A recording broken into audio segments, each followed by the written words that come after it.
గమనించాల్సిన ఒక ప్రాముఖ్యమైన విషయం ఏంటంటే, ఇవాళ ఆదివారం పొద్దున్నే వచ్చి ఆయన ఆరాధన నడిపించాడు. పావలా కూడా రాలేదంట కానుక. అంటే ఇలాంటి పాస్టర్లు కూడా ఈ రోజున ఉన్నారా?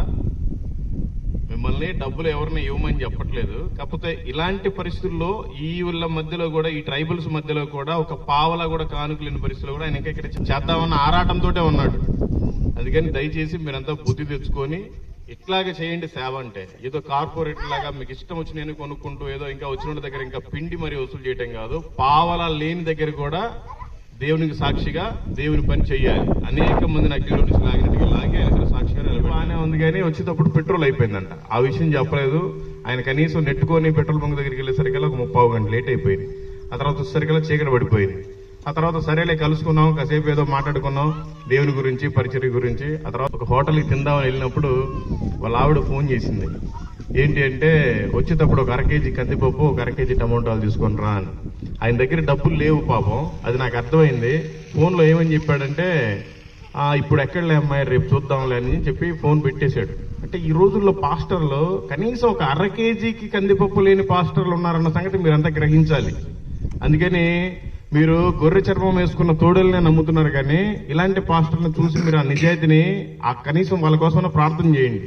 నేను మీకు ఇదంతా ఎందుకు చెప్తున్నానంటే చాలా ఆశ్చర్యకరం అన్నమాట. అవన్నీ చూసినప్పుడు అరే, నేను చాలా చర్చలకు వెళ్తా ఉంటాను, చాలా మాటలు మాట్లాడుతుంటాను, కానీ నిజంగా ఇలాంటి పాస్టర్లు కూడా ఉన్నారా అనేది నాకు ఇప్పుడిప్పుడే అవగాహన ఉంది. అంటే అందరూ కూడా ఏదో దేవుడి పేరు చెప్పుకొని సంపాదించుకునే వాళ్ళు ఉంటారు, కానీ ఇలా ఇంటిలో కూడా కనీసం కందిపప్పు కూడా గతి లేని స్థితిలో ఉన్నారు అని చెప్పడానికి నాకు చాలా బాధాకరంగా ఉంది. అంటే ఈ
బ్రతుకును.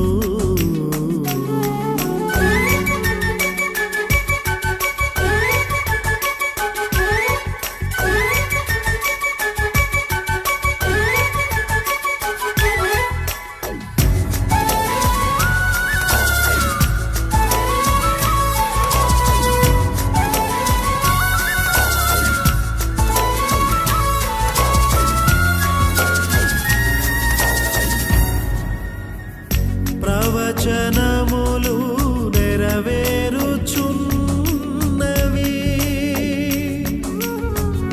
క్రీస్తు రాకడ సమీపముగనున్నది.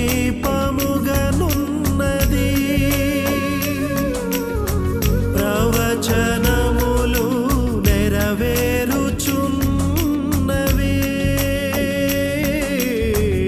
క్రీస్తు రాకడ సమీపముగనున్నది. ఈ జీవితం స్థిరమని నమ్మకు, నీ జీవితం స్థిరమని నమ్మకు. ఈ లోకం శాశ్వతము కాదు, ఈ లోకం శాశ్వతము కాదు.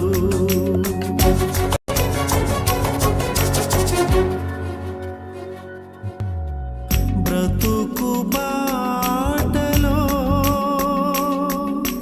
నీ గమ్యమేమిటో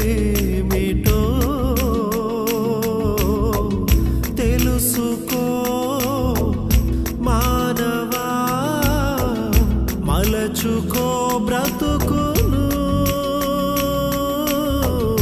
తెలుసుకో మానవా, మలచుకో బ్రతుకును. బ్రతుకు బాటలో నీ గమ్యమేమిటో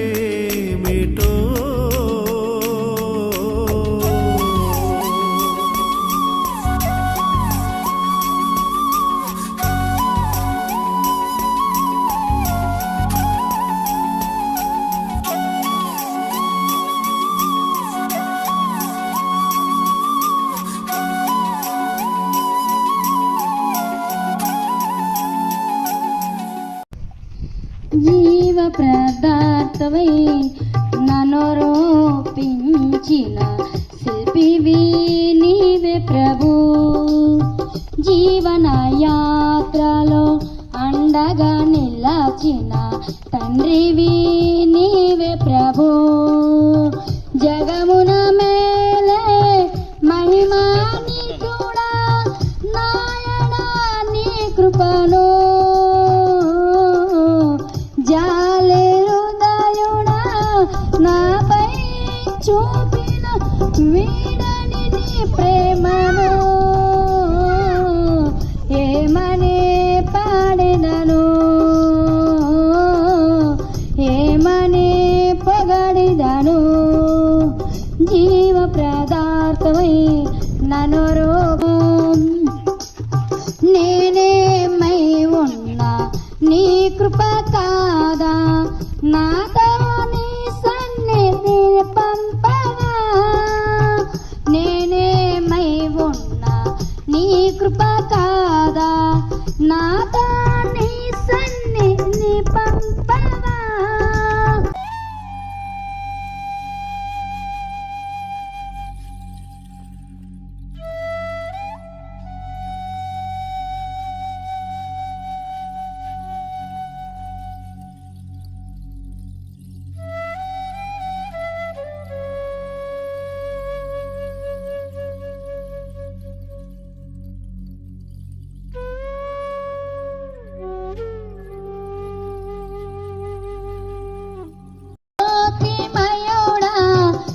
ప్రాణ ప్రియుడా స్తుతి మహిమలో నీకే.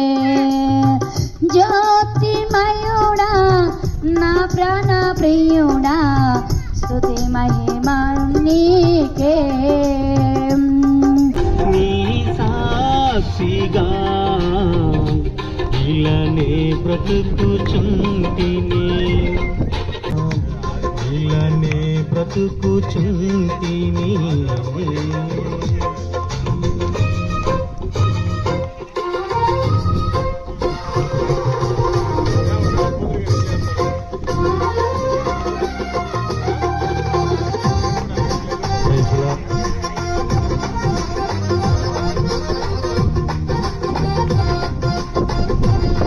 సూర్యుడా ఎదలో ఉదయించి బ్రతుకే వెలుగుతో నింపిన యేసయ్యా, నిన్ను తలచి నన్ను నేను మరచి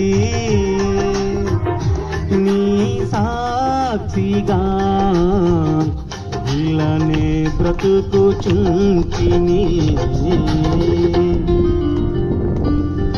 మొత్తానికి పాపం మీరు 10 కుటుంబాలు ఇక్కడ ఉన్నారు. మిమ్మల్ని నమ్ముకుని ఇంకో పాస్టర్ గారు ఉన్నారు. ఆయన కూడా మీ మీద ఆధారపడిన పాపం కాంపౌండర్గా ఆర్ఎంపీ డాక్టర్గా పనిచేసుకుంటాను ఆయనకి ఉన్నాడు. కానీ మరి మీ మగవాళ్ళంతా ఏమైపోయారు? వాళ్ళ ఆదివారం ప్రాన్ షాపులు కాడ ఉన్నారు. దేవుడేమో మీరంతా క్రైస్తవులేగా, అదేలే మీరంతా దేవుడు నమ్ముకున్నారుగా. బాప్తీసం తీసుకున్నారా? మీరేమో బాప్తీసం తీసుకోవాలా, మీ భర్తలేమో దేవుడు ఏమని చెప్పాడంటే మీరు తీసుకున్నారు, దేవునికి స్తోత్రం.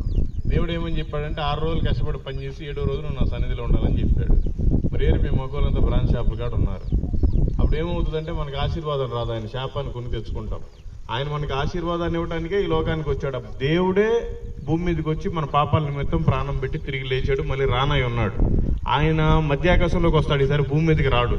ఆయన అక్కడ కనపడి ఆ బోర ఊదంగానే మనం అంతా రెప్పపాటున ఎగిరి వెళ్ళిపోవాలి. అలాంటి భక్తి మనలో ఉండాలి. మీరు మరి బాప్తిసం తీసుకోలేదు,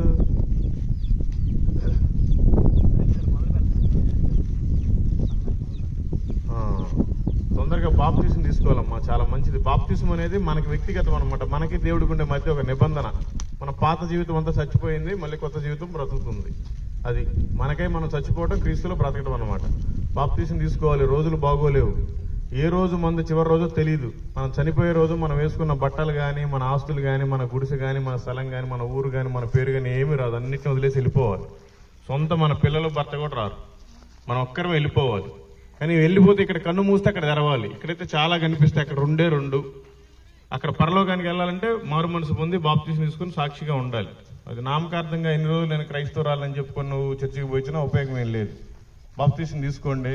పాప మీకు మంచి పాస్టర్ గారిని ఇచ్చాడు, ఎటువంటి మోసగాడు కాదు. ఈ రోజుల్లో పాస్టర్లు అంతా ఎలా ఉంటారంటే ఎవరెవరు డబ్బులు ఇస్తారో వాళ్ళ దగ్గరే చేసేవాళ్ళు ఉంటారు. ఇట్లా బహు పేద స్థితి కలిగి మీకు కనీసం పట్టల కింద ఉంటున్నారు. మిమ్మల్ని నమ్ముకుని ఏ పాస్టర్ రారు ఇక్కడికి.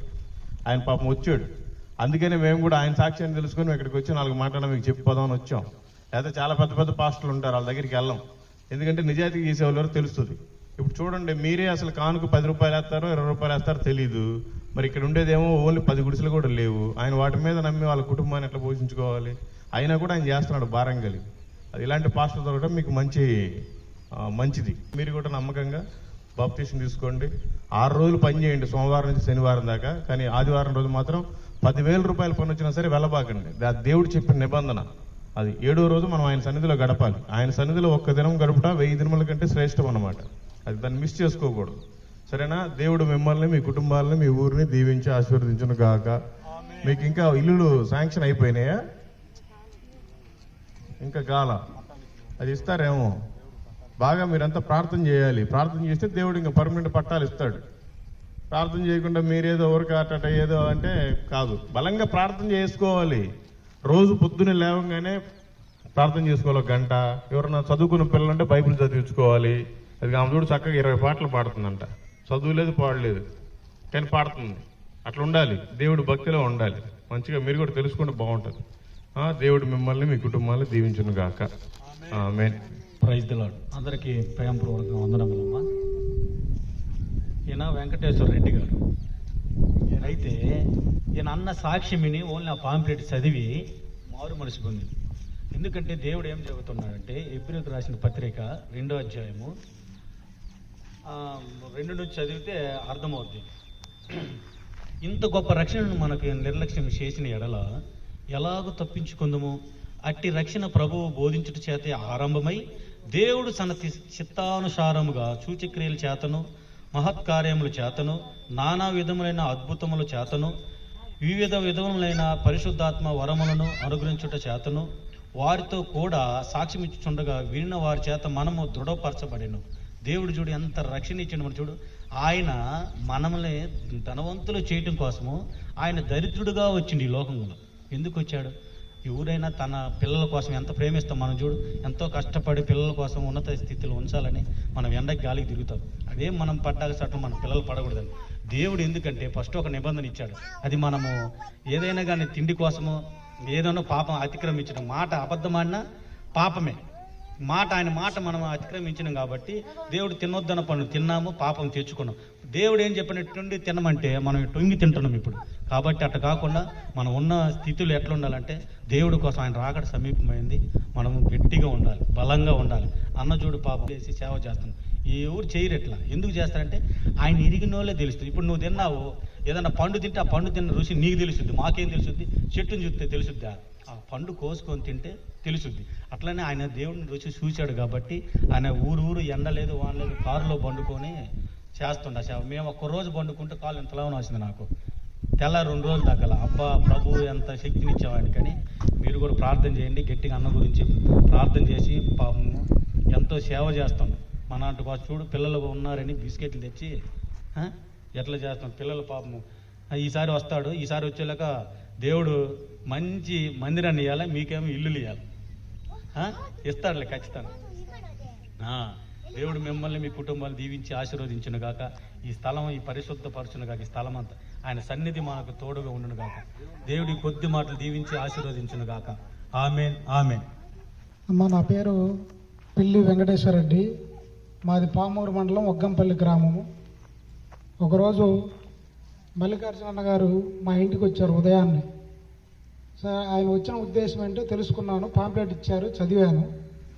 తర్వాత అసలు యేసయ్య అంటే ఏంటి, ఏముంది ఆ పాంప్లెట్లు అనేది పూర్తిగా చదివిన తర్వాత దేవుని నమ్ముకుంటే మహా అద్భుతాలు జరుగుతాయి అవన్నీ చదివాను నేను. చదివిన తర్వాత దేవుని గురించి తెలుసుకునే ప్రయత్నం చేశాను. ఆ తర్వాత నేను కూడా మారు మనసు పొంది నేను బాప్తిజం తీసుకున్నాను. అన్నగారే వచ్చారన్నమాట. బాప్టిజం తీసుకున్న తర్వాత నా మనసు చాలా ప్రశాంతంగా ఉంది. అంతకుముందు ఏంటంటే నాకు రాత్రిపూట నిద్ర కూడా సరిగా వచ్చేది కాదు. ఏదేదో ఆలోచనలు ఉండేవాడిని. కానీ ఇప్పుడు ఆ ఆలోచనలన్నీ పోయి చాలా ప్రశాంతంగా. ఎందుకంటే ఇక్కడ ఈ లోకంలో మనం ఏమి సంపాదించినా ఏ ఆస్తులు కూడా మనం తీసుకెళ్ళలేము. ఎవరైనా తీసుకెళ్లారా మీ ముందు? ఎవరైనా తీసుకెళ్లారా? తీసుకెళ్ళలేదు. మరి అలాంటప్పుడు ఏవేవో ఆలోచనలు దేనికోసం? కాబట్టి నేను ప్రభువు చిత్తం, ప్రభువు జరిగించాలి ఏదైనా. కాబట్టి నేను ప్రశాంతంగా ఉండడం మొదలుపెట్టాను. అది ప్రభువు ద్వారానే జరిగిందని నేను భావిస్తున్నా. అంత ప్రశాంతంగా ఉన్నాయి. ఇప్పుడైతే ఇంటికి పోతున్నాయి, ప్రశాంతంగా నిద్ర వస్తుంది. ఇదేదో చేయాలని ఇలాంటి ఆలోచనలు ఏం లేవు. గతంలో ఉండేవి రకరకాల ఆలోచనలు. పొద్దున్న లేసి చేయాలా, ఈరోజు ఎక్కడికి వెళ్ళాలా, ఇలాంటివి ఉండేవి. కానీ ప్రభువు మనం నమ్ముకున్న తర్వాత ప్రభువు మీద భారం వేసాం. మనం డైలీ ఏ కార్యం చేయాలన్నా కూడా ఆయన్ని మనం నమ్ముకోవాలి. నమ్మి మనం ఆయన మీద వదిలేసి మన పని మనం చేసుకుంటూ పోతూ ఉంటే ఏ ఆలోచనలు పెట్టుకోకుండా మన మనసు మనకు ప్రశాంతంగా ఉంటుంది. మనకు పరలోకం సిద్ధిస్తుంది. మనం ప్రభువుని చేరుకుంటాం. కాబట్టి ఈ లోకం అశాశ్వతమైనది. ఇక్కడ ఎవరైనా శాశ్వతంగా ఉన్న వాళ్ళు ఎవరినైనా గమనించారా? చూసారా? ఎవరైనా శాశ్వతంగా ఉన్నారా? ఇక్కడ ఆస్తులు ఇవన్నీ మనం అన్ని సంపాదించుకుంటాం. ఈ సంపాదించుకున్న ఆస్తులు ఏమన్నా తీసుకుపోయిన వాళ్ళు, పట్టుకుపోయిన వాళ్ళు ఎవరైనా ఉన్నారా? మరి దేనికోసం? మరి ఆదివారం కూడా దేవుని మనం స్తుతించుకోకపోతే ఇక ఆయనలో మనం ఆయన పట్ల మనకి ఏ చిత్తశుద్ధి ఉన్నట్లు? ఆయన మన జీవితాలను ఏ విధంగా బాగు చేస్తాడు? కాబట్టి 6 రోజులు మనం పని చేసుకోవడం, 7వ రోజు దేవుని సన్నిధికి పోయి దేవునికి సమర్పించుకోవడం. కాబట్టి మీరందరూ కూడా బాప్టిజం తీసుకోవాలా. తీసుకున్న తర్వాత ఎలా ఉంటుందో, మీ జీవితాల్లో వెలుగులు ఏ విధంగా ఉంటాయో చూడాలి. నేను కోరుకుంటున్నాను మీరందరూ కూడా మారు మనసు పొందాలి. ఇక్కడ ఏవైతే ఈ గుడిసెలన్నీ కూడా ఇక్కడ త్వరలో కాలనీలు రావాలని చెప్పి నేను కోరుకుంటూ, అలాగే మీరు ఇక్కడ ఏదైతే ఎన్ని రోజులు అయిందమ్మా ఇక్కడికి వచ్చి? మీరు ఎన్ని రోజులు అవుతుంది ఇక్కడికి వచ్చి? మీరు 2 సంవత్సరాల నుంచి ఉన్నారు ఇక్కడ. మరి ఇక్కడ నీళ్లు లేవు, నీళ్లు ఉన్నాయా? మరి కరెంట్ సౌకర్యం లేదు, మరి ఎన్నో ఇబ్బందులు పడతా ఉన్నారు కదా. మరి ఈ ఇబ్బందులన్నింటినీ గట్టెక్కించి ప్రభువు మిమ్మల్ని బలపరిచి మీకు స్థిరమైన ఇల్లు ఇవ్వాలని చెప్పి నేను ఆ ప్రభువు మనసారా కోరుకుంటూ ఆ యేసయ్యని స్తుతించుకుంటూ ముగిస్తున్నాను. Praise the lord. మీ అందరికీ దేవుని పేరుట వందనాలు. మేము ఒక ప్రాంతానికి వచ్చాము. ఇక్కడ జస్ట్ వీళ్ళు కమ్యూనిటీ పరంగా ఎస్టీలు, పామలి అనే క్యాస్ట్ అనమాట. వీళ్ళంటే ట్రైబల్స్. ఇప్పుడు దాన్ని తీసి ఏదో బీసీఏలో జాయిన్ చేశారంట. సరే, ఆ కులాలతోటి మతాలతోటి మనకు పని లేదు. వీళ్ళ జీవనాధారం ఏంటంటే ఏదో పెట్రోల్ కొట్టుకోవడం అట్లాంటివి చేస్తూ ఉండేవాళ్ళు. ఇప్పుడు వేరే చేస్తూ ఉన్నారు. కొంతమంది కాగితాలు ఏరుకోవడం, బాటిల్స్ ఏరుకోవడం అలాంటివి చేస్తూ ఉంటారు. అంటే రోజువారీ కూలీల కంటే కూడా ఇంకా తక్కువ స్థితిలో ఉన్నారు. ఇక్కడ ఎక్కువ కూడా లేవు. ఇదిగో కొత్తగా ఒకసారి ఆ గుడిసెలు చూపించు. ఆ గుడిసెలు చూడండి. ఇప్పుడిప్పుడే కనీసం పట్టలకు కూడా గతి లేని పరిస్థితి అనమాట వీళ్ళ బ్రతుకులు. కానీ వీళ్ళ మధ్యలో కూడా పరిచయం చేస్తాడు ఒక పాస్టర్ గారు, ఒక అద్భుతమైన వ్యక్తి. ఎందుకంటే ఎవరైనా కూడా ఎవరు కానుకలు ఇస్తారు, ఎవరు దశం భాగాలు ఇస్తారు, ఎవరు మనకి ఆఫరింగ్స్ ఇస్తారు, అయ్యే చూసుకుంటారు. కానీ వీళ్ళు బహు పేద స్థితిలో ఉన్నారు. ఓన్లీ 10 కుటుంబాలే ఉన్నాయి. అలాంటి వాళ్ళ మధ్యలో కూడా ఇదిగో పాస్టర్ ఐజాక్ అని ఈయన ఒక ఆర్ఎంపీ డాక్టర్. అక్కడ మాటలు ఇచ్చి ఆ సంపాదనతో ఇక్కడ ఏదో పందిరి వేద్దామని ట్రై చేస్తున్నాడు. పందిరి వేయటం, గాలికి పోవటం. గాలి చూస్తున్నారు ఎట్లా వస్తుంది. తాటాకి వేయటం, గాలికి పోవటం. కనీసం రేకులు కావాలని ఈ మధ్యకాలంలో వీళ్ళకి తెలిసిన వాళ్ళ దగ్గరికి వెళ్ళి ఇంతో అంతా అడుగుతా ఉన్నాడు అనమాట, మందిరం కోసం కావాలని. అట్లాంటి పరిస్థితి చూసి జాలి కలిగి నేనేదో చెప్పకూడదు కానీ ఈ చేత్తో ఇచ్చింది ఈ చేత్తో కూడా తెలియకూడదు కానీ నేనేదో చిన్న సహాయం చేశాను. నేను ఎందుకు చెప్పాను ఈ మాట అంటే, ఈ 2024లో కూడా ఇలాంటి పాస్టర్లు కూడా ఉన్నారా అంటే, వీళ్ళు వేస్తే ఎంత వేస్తారు? మహా అంటే 10 కుటుంబాల వాళ్ళు వారానికి 10 రూపాయలు వేస్తారేమో, 100 రూపాయలు. సరే, మహా అంటే 1000 రూపాయలు అనుకోండి నెలకి. ఆ 1000 రూపాయలతో అసలు ఆయన భార్య పిల్లలు ఎలా పోషించబడాలి? ఇలాంటి స్థితిలో కూడా మన కానుకలు ముఖ్యం కాదు, సేవే ముఖ్యం. దేవుడు నా కోసం వచ్చి ప్రాణం పెట్టాడు, నేను అందుకని ఆయన ప్రజల్ని రక్షించాలి, అనేక మందిని అగ్నిలో నుంచి లాగినట్టుగా లాగి ఆయన ఎదుటి సాక్షిగా నిలబెట్టాలి, వాళ్ళందరినీ బలపరచాలి, వారందరూ మారు మనసు పొందాలి, బాప్టిజం తీసుకోవాలని సాక్షిగా ఉండాలి, మనమంతా కలిసి కూడా ఆయన రాకడలో ఎత్తపడాలి అనేది మాత్రం ఆయన నిరీక్షణ. అందుకని మీరంతా ప్రార్థించండి. ఇలా ఈ పాస్టర్ గారిని చూసి బుద్ధి తెచ్చుకోండి కొంతమంది పాస్టర్లు. ఎందుకంటే డబ్బుల కోసమే పని చేస్తున్నారు. డబ్బుల కోసం కాదు, ఆత్మల రక్షణ కోసమే పని చేయాలి. Okay, thank you. Praise the lord. దేవునికి స్తోత్రములు. క్రీస్తు ప్రియమైన యొక్క మరి దేవుని బిడ్డలకు, దైవ సేవకులకు, మరి ఆయా ప్రాంతంలో దూర ప్రాంతం నుంచి వచ్చినటువంటి యొక్క మల్లికార్జున అయ్య గారికి మరి ప్రత్యేక వందనాలు చెల్లిస్తుంటున్నాం. ఈ మధ్య కాలంలోనే మరి అయ్యగారు నాకు పరిచయం అయినారు. ఆ తర్వాత అయ్యగారు నా చరిత్ర చెప్పాడు. ఇక్కడ చెప్పిన తర్వాత మరి చర్చికి బట్టలు కట్టుకొని ప్రార్థన జరిగిస్తుంటున్నాను. ఆయన గాలి కొట్టడంలో బట్టలన్నీ కూడా సీలికలు అయిపోతున్నాయి. ఆదివారం వచ్చేసరికి మళ్ళీ బట్టలు తెచ్చుకోవటము, ప్రార్థన జరిగించుకుంటున్నాం. పొద్దున కూడా ప్రార్థన జరిగించినాను చేందినం. అయితే సందాల కోసం కాదు కదా, కానీ వీళ్ళందరినీ మరి మార్చడానికి, ప్రభులో నడిపించడానికి, వీళ్ళందరూ కూడా బాప్తిసం పొంది ప్రభు రాకుడికి సిద్ధపాటు కలిగి ఉండాలని నేను ఇక్కడ ప్రార్థన జరిగిస్తుంటున్నాను. ఆయన పొద్దున కూడా పెట్టాము. మరి పావులు కూడా సంద లేదు. నేను నా కొడుకు వచ్చి స్వార్థ ప్రకటించి చెప్పి మరి వెళ్ళిపోయినాము. అయినప్పటికీ కూడా మరి దేని కృపను బట్టి మరి ఆ ప్రార్థనను ఆ విధానం చేసి చూసి మరి అయ్యగారు మరి రేకులు తీసుకోమని సాయం చేశాడు. రేకులు కూడా సిద్ధంగా ఉన్నాయి. మరి ఒక బ్రదర్ని అడిగితే అరటకు రాళ్ళు తోలిచ్చాడు. మరి ఆ కిషోర్ గారు కూడా మరి ఈ యొక్క ఇనం పైపుల కోసము ఆయన కూడా సహాయపడుతూ సహకరిస్తుంటున్నారు.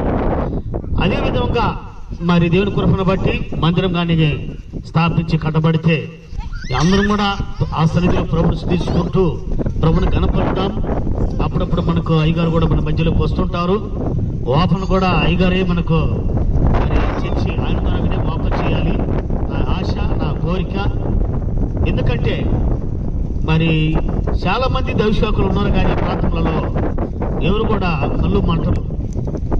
ఇప్పుడు నేను ఎటు పెట్టినంటే ఇంకా తెలియలే, ప్రాంతమంతా కళ్ళు మంటలు వేసి. అయినప్పటికీ మాకు ఈ ప్రాంతంలో హైదరాబాద్ ప్రాంతం నుంచి వచ్చిన మరి మల్లికార్జున అయ్య గారికి మరి నేను కనపడటము, మాకు దొరకటము నాకు అదృష్టం. ఆయన చేసిన మేలు కూడా నేను కూడా జ్ఞాపకం చేసుకుంటున్నాను. దేవుని కృపను బట్టి త్వరలో అక్కడ మందిరం కానీ కట్టబడినట్లయితే మరి మల్లికార్జున అయ్య గారి ద్వారాగానే, ఎందుకంటే మొట్టమొదటిగా మరి చర్చికి కావాల్సిన తలంపులో ఏర్పాట్లో మరి చెప్పకుండానే మరి ఫోన్పే ద్వారా నాకు రేకులు సాయం చేశాడు. రేకులు కూడా తెచ్చి ఆ కొట్టు రవణం కొట్టు దగ్గర పెట్టాము. దేవుని కృపను బట్టి మందిరం కానీ రెడీ అయిపోతే మరి అందరము అయ్యగారి ద్వారాగా నేను ఆ యొక్క చర్చిలో ప్రవేశపెట్టబడాలని ఆశ కోరుకుంటూ ఈ మాటలను మేమందరి మధ్యలో పంచుకుంటూ ఈ మాటను ఇంతవరకు ముగించుకుంటున్నాం. మీరంతా గమనించాల్సిన ఒక ప్రాముఖ్యమైన విషయం ఏంటంటే, ఇవాళ ఆదివారం పొద్దున్నే వచ్చి ఆయన ఆరాధన నడిపించాడు. పావలా కూడా రాలేదంట కానుక. అంటే ఇలాంటి పాస్టర్లు కూడా ఈ రోజున ఉన్నారా? మిమ్మల్ని డబ్బులు ఎవరిని ఇవ్వమని చెప్పట్లేదు. కాకపోతే ఇలాంటి పరిస్థితుల్లో ఈ వీళ్ళ మధ్యలో కూడా, ఈ ట్రైబల్స్ మధ్యలో కూడా ఒక పావలా కూడా కానుక లేని పరిస్థితుల్లో కూడా ఆయన చేద్దామన్న ఆరాటంతోటే ఉన్నాడు. అందుకని దయచేసి మీరంతా బుద్ధి తెచ్చుకొని ఇట్లాగే చేయండి. సేవ అంటే ఏదో కార్పొరేట్ లాగా మీకు ఇష్టం వచ్చి నేను కొనుక్కుంటూ ఏదో ఇంకా వచ్చిన దగ్గర ఇంకా పిండి మరి వసూలు చేయటం కాదు. పావలా లేని దగ్గర కూడా దేవునికి సాక్షిగా దేవుని పని చేయాలి. అనేక మందిని అగ్నిలో నుంచి లాగినట్టుగా లాగి ఆయన సాక్షిగా నిలబెట్టాలి. ఓకేనా? మీరంతా ప్రార్థించండి. మాకు మంచి రేకులు కావాలి, పైపులు కావాలి, దీనికి ఇంకా రేకులు కావాలి, పైపులు కావాలి, ఇటుకలు కావాలి, సిమెంట్ కావాలి, కింద బండలు కావాలి. వీటన్నిటికంటే ముఖ్యంగా డబ్బులు కావాలి. కానీ మిమ్మల్ని ఎవరు డబ్బులు ఇవ్వమని చెప్పట్లేదు. మీరంతా ప్రార్థన చేయండి. ఇలా బుద్ధి తెచ్చుకొని ఇలాంటి వాళ్ళ మధ్యలో కూడా మీరు కూడా పరిచయం చేయండి. ఓకేనా? ఈ లోకంలో పావలా వస్తుందా, రూపాయి వస్తుందా, 10 లక్షలు వస్తాయి కాదు, కానీ ఎన్ని ఆత్మలను మనం ఆయన ఎదుట సాక్షిగా నిలబెట్టామనేది మాత్రమే కౌంట్ అనమాట. అది రోజులు శాశ్వతం కాదు. ఏ రోజు చివరి రోజు తెలియదు. అందరూ పాస్టర్ అనే ఒక వెలుగుదూత వేషం వేసుకొని అది సమర్పణ అని చెప్పేసి ఒక ట్యాగ్ పెట్టుకొని నా జీవితం అంతా దేవుడి కోసమైన ఒక బోర్డు తగిలించుకొని తెల్ల వస్త్రాలు ధరించుకొని ఏదో ఊరూరు తిరుగుతూ ఉంటారు, కానీ ఉపయోగం ఏమీ లేదు. ఇదిగో 10 కుటుంబాలు ఆయన నమ్ముకొని ఉన్నాయి. మగవాళ్ళంతా రక్షణలోనికి రాలా, ఆడవాళ్ళంతా రక్షణలోనికి వచ్చారు. మగవాళ్ళంతా ఎక్కడున్నారంటే వాళ్ళు చెప్పే సమాధానం ఏంటంటే బ్రాంచ్ షాపుల దగ్గర ఉన్నారంట. వీళ్ళలో కూడా కొంతమంది బాప్టిజం తీసుకున్నారు, కొంతమంది తీసుకోవట్లేదు. అందుకని వీరందరి కోసం మీరు ప్రార్థించండి. ఇలాంటి మాదిరికరమైన సేవను మీరు కూడా చేయండి. ఓకే? ఒక్క పైసా ఆదాయం లేకపోయినా దేవుడి కోసం నిలబడే పాస్టర్ని నేను ఇప్పటికి ఈ 2 జిల్లాల్లో తిరుగుతున్నాను, కానీ ఎవరు నాకు ఇంత మాత్రం ఎవరు తగల్లా. అందుకని నేను కూడా వచ్చాను. Okay? Thank you. Praise the lord. ప్రార్థన చేసుకుందారు. ప్రేమ కలిగిన మా తండ్రి, మహోన్నతుడైన దేవ, పరిశుద్ధుడా, పవిత్రుడా, పరమ నుండి భూలోకుడికి తండ్రి నరరూపదారునిగా వచ్చి నాయన పాపులను పరిశీలిస్తూ వారి బ్రతుకులు చూస్తేనండి నాయన నీ యొక్క వాక్యం ద్వారా ప్రభాని బిడ్డలు నమ్మి శిక్షించినట్లు నీ కృపను దయచేసినందుకు, శిలువలో నీ రక్తం కాచినందుకు ప్రభాని స్తోత్రాలు. నాయన ఈ ప్రాంతంలో ప్రభా మరి నాయన స్వార్థ ప్రకటిస్తుండగా నాయన ఇక్కడ భయంకరమైన మనుషులు ఉన్నారు, మారని మనుషులు ఉన్నారు, చాలా రకాలుగా ఉన్నారు ప్రభా. ఈ మధ్యలో తండ్రి సేవ చేయటానికి ఆయన నన్ను పిలుచుకున్న పిలుపుని బట్టి, అయ్యా నీ యొక్క మాటను బట్టి ప్రభాని స్తోత్రాలు. నాయన ఈ ప్రజలకు తన స్వార్థ అందించాలని, వీళ్ళందరూ కూడా మార్చాలని ప్రభా, నీ రాకుడిలో తని ఎత్తబడి సంఘంగా ఉండాలని కోరుకుంటూ నాయన నేను సేవ చేస్తున్న ప్రభాని స్తోత్రాలు. ఇదిగో నాయన ప్రభా, మా ఆత్మీయ సేవకులు మరి నాయన దూర ప్రాంతం మల్లికార్జున అయ్య గారిని మరి నాయన దాసులను మీరు తీసుకొచ్చిన ఈ ప్రాంతాన్ని బట్టి ప్రభాని స్తోత్రాలు. మరి అయ్యగారు తండ్రి ఆయా గ్రామాలు, ఆయా ప్రాంతాలు, అనేక జిల్లాలు తండ్రిని స్వార్థ ప్రకటిస్తూ నాయన ప్రేమ కలుపుతున్న యొక్క తండ్రి నీ యొక్క ప్రేమమయుడు యొక్క ప్రేమను కనుక్కొని ఈ లోకానికి, ఈ ప్రాంతానికి ఆయన దాసులను స్వార్థ అందిస్తుండగా నాన్న అయ్యగారు స్వార్థలో ప్రభావ మీరు ఉండండి ప్రభాని స్తోత్రాలు. ఆయన వాహనానికి మీరు తోడుగా ఉండండి. ఏ ప్రాంతానికి వెళ్ళినా, ఏ జనగలకి వెళ్ళిన ప్రభా ఆయా బిడ్డలందరినీ మీరు అణిసివేసి నీ దాసుడు వాక్యానికి శివబెట్టి మారు మనసు పొంది మహిమ కలిగిన కృపను నీ బిడ్డకు దర్శిమని ప్రార్థిస్తూ, ఎదిగి నేను ప్రభు స్థలంలో నాయన ప్రభా కరెంటు లేవు, దీపాలు లేవు నాయన, మరి మంచి నీళ్లు లేవు ప్రభాని స్తోత్రాలు. ఆయన అలమటిస్తున్నాం, ప్రార్థన చేస్తుంటున్నాం. నాన్న నా ప్రార్థన మీరు అంగీకరించి ఇదిగో దైవసేవకులు పెట్టిన పాదాలు కూడా మరి తండ్రి ఆయన వారి యొక్క వాక్యము వారి ప్రార్థన మీరు అంగీకరించి దాని ప్రాంతాన్ని మరొకసారి మలిదినంలో ఆయన గొప్పగా మీరు సాయం చేసి జరిగిస్తామని, అందుకర శక్తులను సాధారణ శక్తులను అన్నింటినీ కూడా అణిసివేసి నాయన ఎవరు కూడా ఆటంకపరచకుండా, ఎవరు కూడా ఈ స్థలాన్ని లేపకుండా ప్రభా అద్భుతంగా తననైనా నువ్వు నిలబెట్టి నాయన సీవన పట్టణం ద్వారా నాయన ప్రజలకు, ఇస్రాయేలు ప్రజలకు గోపురాన్ని కట్టించినట్లుగా ఈ కొండ ప్రాంతంలో ఏరియాలో మీరు కూడా తననైనా అటువంటి ఇల్లు కట్టించి సాయం చేయమని ప్రార్థిస్తూ ఐదుగా ప్రభా చీకటి బ్రతుకులో ఉన్న బిడ్డలందరినీ కొడతా వెలుగులోకి నడిపించమని నీకే మహిమ ఘనత ప్రభావం తెలుసుకుంటూ క్రీస్తు యేసయ్య నామమున అడిగి వేడుకుంటున్నాం తండ్రి. ఆమేన్, ఆమేన్. ఒక విషయం మీకు చెప్పాలి, నేను మర్చిపోయా. నన్ను నిన్న బాగా అసలు కలిసి వేసింది ఒక విషయం. అంటే ఇలాంటి పాస్టర్లు కూడా ఈ రోజుల్లో ఉన్నారా అనేది. నేను చెప్తున్నా, ఏమనుకోబోకండి, ఉన్న వాస్తవం మాట్లాడుతున్నా. యాక్చువల్గా ఈ ప్రాంతానికి నిన్ననే రావాలి. బాబు సైలెంట్గా ఉన్నాము. యాక్చువల్గా ఈ ప్రాంతానికి నిన్ననే రావాలి. అయితే నిన్న సాయంత్రం వచ్చేసరికల్లా 5:30 అయిపోయింది. ఆయన రమ్మని చెప్పాం పాస్టర్ గారిని. ఆయన వస్తుంటేనంటే ఆయనకు ఉండేదే ఒక డొక్కు బండి. అది చూపించడం ఒకసారి. ఆ బండి స్టార్ట్ చేస్తే ఎప్పుడు ఆగిపోతుందో తెలియదు. అయితే నిన్న బండి బాగానే ఉంది కానీ వచ్చేటప్పుడు పెట్రోల్ అయిపోయిందంట. ఆ విషయం చెప్పలేదు ఆయన. కనీసం నెట్టుకొని పెట్రోల్ బంక్ దగ్గరికి వెళ్ళేసరికల్లా ఒక 30 గంటలు లేట్ అయిపోయింది. ఆ తర్వాత వచ్చేసరికల్లా చీకటి పడిపోయింది. ఆ తర్వాత సరేలే కలుసుకున్నాం, కాసేపు ఏదో మాట్లాడుకున్నాం దేవుని గురించి, పరిచర్య గురించి. ఆ తర్వాత ఒక హోటల్కి తిందామని వెళ్ళినప్పుడు వాళ్ళ ఆవిడ ఫోన్ చేసింది. ఏంటి అంటే, వచ్చేటప్పుడు ఒక 1/2 కేజీ కందిపప్పు, ఒక 1/2 కేజీ టమోటాలు తీసుకొని రా అని. ఆయన దగ్గర డబ్బులు లేవు పాపం, అది నాకు అర్థమైంది. ఫోన్లో ఏమని చెప్పాడంటే, ఇప్పుడు ఎక్కడలే అమ్మాయి, రేపు చూద్దాంలే అని చెప్పి ఫోన్ పెట్టేశాడు. అంటే ఈ రోజుల్లో పాస్టర్లు కనీసం ఒక 1/2 కేజీకి కందిపప్పు లేని పాస్టర్లు ఉన్నారన్న సంగతి మీరంతా గ్రహించాలి. అందుకని మీరు గొర్రె చర్మం వేసుకున్న తోడల్నే నమ్ముతున్నారు, కానీ ఇలాంటి పాస్టర్లను చూసి మీరు ఆ నిజాయితీని, ఆ కనీసం వాళ్ళ కోసం ప్రార్థన చేయండి. నేను మీకు ఇదంతా ఎందుకు చెప్తున్నానంటే చాలా ఆశ్చర్యకరం అన్నమాట. అవన్నీ చూసినప్పుడు అరే, నేను చాలా చర్చలకు వెళ్తా ఉంటాను, చాలా మాటలు మాట్లాడుతుంటాను, కానీ నిజంగా ఇలాంటి పాస్టర్లు కూడా ఉన్నారా అనేది నాకు ఇప్పుడిప్పుడే అవగాహన ఉంది. అంటే అందరూ కూడా ఏదో దేవుడి పేరు చెప్పుకొని సంపాదించుకునే వాళ్ళు ఉంటారు, కానీ ఇలా ఇంటిలో కూడా కనీసం కందిపప్పు కూడా గతి లేని స్థితిలో ఉన్నారు అని చెప్పడానికి నాకు చాలా బాధాకరంగా ఉంది. అంటే ఈ స్థితిలో కూడా పాస్టర్లు ఇంకా నిజంగానే సేవ చేస్తున్నారు. కానీ ఆయన పరిస్థితి చూడండి ఎట్లుందో. ఖచ్చితంగా ఉన్న బట్టలతోటి నీట్గా టక్ చేసుకుంటాడు, షూ వేస్తాడు. వేరే వాళ్ళ దగ్గరికి వెళ్ళి ఎవరికైతే బాగోలేదో వాళ్ళకి ఇంజక్షన్లు వేస్తాడు. ఎందుకంటే ఆయన ఆర్ఎంపీ డాక్టర్ ఫస్ట్ నుంచి. పేదవాళ్ళ దగ్గరికి వెళ్ళి ఇంజక్షన్ వేస్తే ఇప్పుడు ఎక్కడైనా కూడా 100 రూపాయలు తక్కువ లేదు. ఈయనంత తీసుకోడు, ఏదో జస్ట్ 20-30 తీసుకొని అప్పుడప్పుడు తెలిసిన వాళ్ళకి చెప్తా ఉంటారు. ఈ బ్రదర్స్ వీళ్ళకి తెలుసు. ఏంటి ఎంత తీసుకున్నావు అంటే, యాక్చువల్గా అయితే 30 రూపాయలు తీసుకున్నాను, అదైతే కొద్దిగా ఎక్కువ తీసుకోవాలి, ఎందుకులే మనకి వాళ్ళే పాపం లేని స్థితిలో ఉన్నారు, వాళ్ళ దగ్గర ఎక్కువ తీసుకుంటే మనకేం ఆశీర్వాదంలే అన్న మాటలతో చెప్తున్నారు. అంటే ఇలాంటి వాళ్ళు కూడా ఉన్నారు, మీరంతా ప్రార్థించండి. పాస్టర్ ఐజక్ ఈయన చూడు, ఓన్లీ 10 కుటుంబాల కోసం, ఓన్లీ ఆ పందిర్ల కోసం ఈయన కూడా ఒక పందిరి వేసాడు.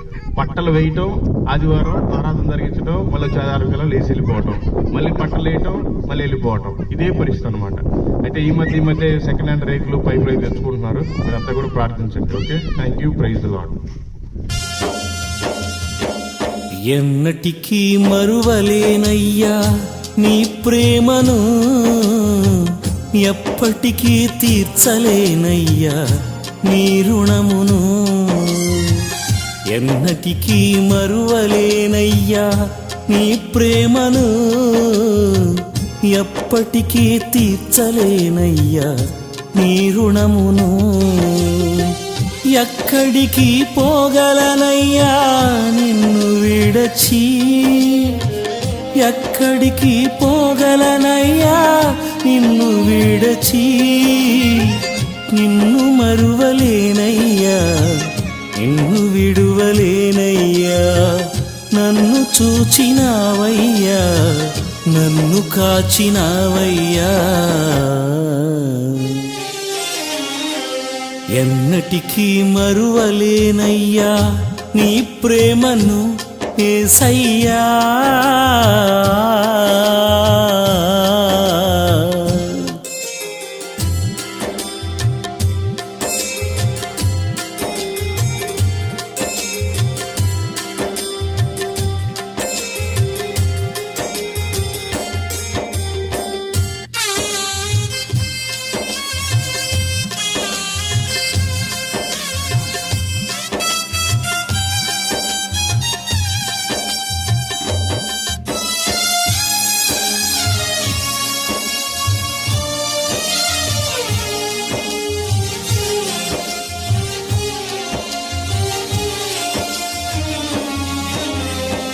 నా ఒంటరి బ్రతుకులో ఏకాకిలా తిరుగుచు, అలసి సలసిపోయి సొమ్మసిల్లియుంటిని.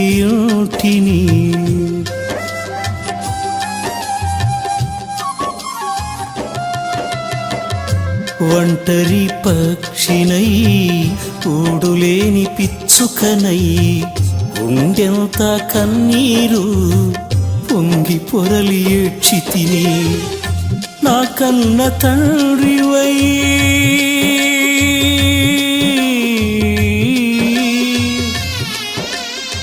యేసయ్యా నా కన్న తండ్రివై నా చెంత చేరావయ్యా నా కన్న తండ్రివై నీ చెంత చేర్చావయ్యా కంటి పాపలా కాచి కన్నీరు తుడిచావయ్యా కంటి పాపలా కాచి కన్నీరు తుడిచావయ్యా ఎన్నటికీ మరువలేనయ్యా నీ ప్రేమను ఎప్పటికీ తీర్చలేను